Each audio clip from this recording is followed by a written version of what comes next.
নমস্কার, দেখছেন talk to Bangla. আমি অভিষেক রয়েছে। এই মুহূর্তে যে খবর জানাবো আপনাদের, ব্রেকিং নিউজ।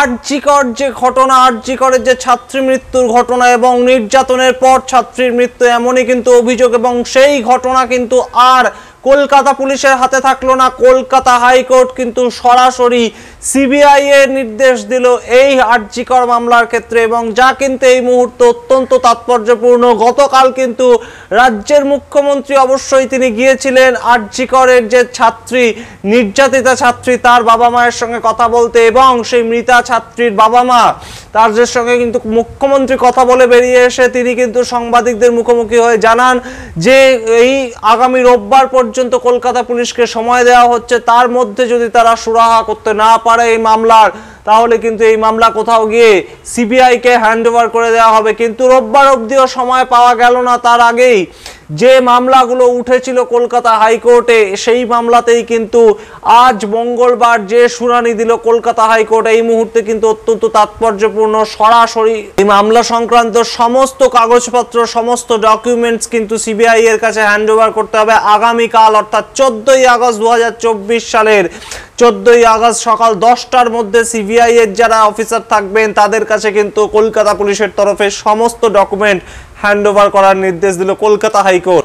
এই যে সিবিআই তদন্ত হবে তা কিন্তু কোর্ট মনিটরিং সিবিআই তদন্তের নির্দেশ দিয়েছে কলকাতা হাইকোর্ট, অর্থাৎ সামগ্রিক যে তদন্ত সিবিআই করবে সেটা কিন্তু সম্পূর্ণভাবে কোর্ট দ্বারা মনিটরড হবে, এবং সামগ্রিক যে তদন্ত সেটা কিন্তু অত্যন্ত একটা গুরুত্বপূর্ণ দিক নিতে চলেছে। প্রথমে কিন্তু এই যে মামলা, এই যে ঘটনা ঘটেছিল সেটা কোথাও গিয়ে সুইসাইড বলে একটা বলা হচ্ছিল পুলিশের তরফ থেকে, তার পরবর্তীতে কিন্তু ময়না তদন্ত হয় এবং তার মাধ্যমে কিন্তু বিভিন্ন তথ্য সামনে এগিয়ে আসে।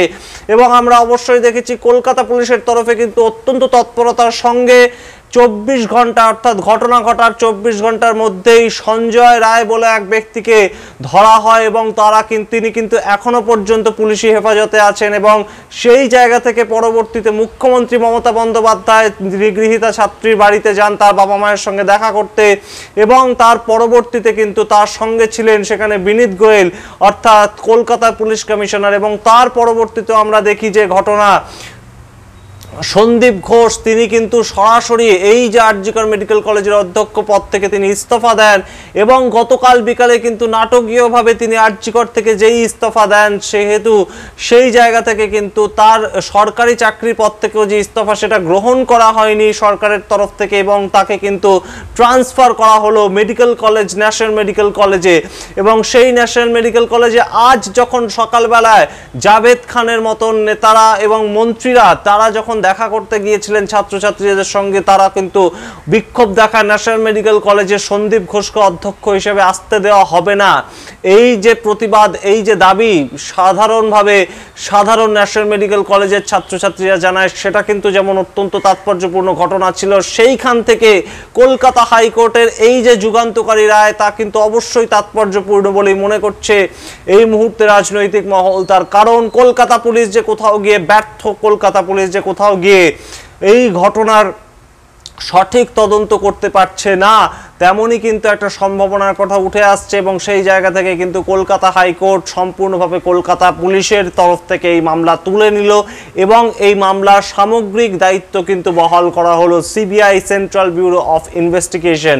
সেই তাদের যে তদন্তকারী সংস্থা, তাদের হাতে আমরা অবশ্যই নজর রাখবো যে সেন্ট্রাল ব্যুরো অফ ইনভেস্টিগেশন পরবর্তীতে তাদের তদন্তের মাধ্যমে এই ঘটনার কোনো কিনারা করতে পারেন কিনা, একজন ছিলেন নাকি অনেকে মিলে তাকে নির্যাতন করেছেন ছাত্রীকে, সেই ঘটনা কিন্তু এখন অত্যন্ত গুরুত্বপূর্ণ একটা প্রশ্ন। এবং অবশ্যই যে সমস্ত সার্কামস্টেন্সিয়াল এভিডেন্সেস পাওয়া যাচ্ছে ঘটনা কেন্দ্র থেকে, সেটাও কিন্তু সেই ইঙ্গিতই করছেন যে একাধিক ব্যক্তি ছিলেন, এবং সেটা কিন্তু এখনো পর্যন্ত প্রমাণিত নয়।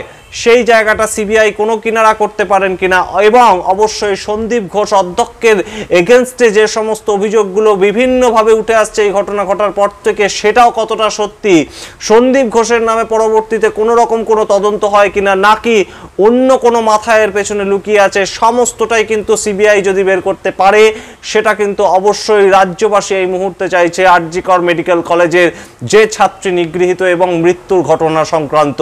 আপনাদের জানাতে থাকবো থাকবো সমস্ত খবর আপনারা দেখতে থাকুন টক টু বাংলা। ভুলবেন না টক টু বাংলা ইউটিউব চ্যানেলটিকে সাবস্ক্রাইব করতে। ধন্যবাদ।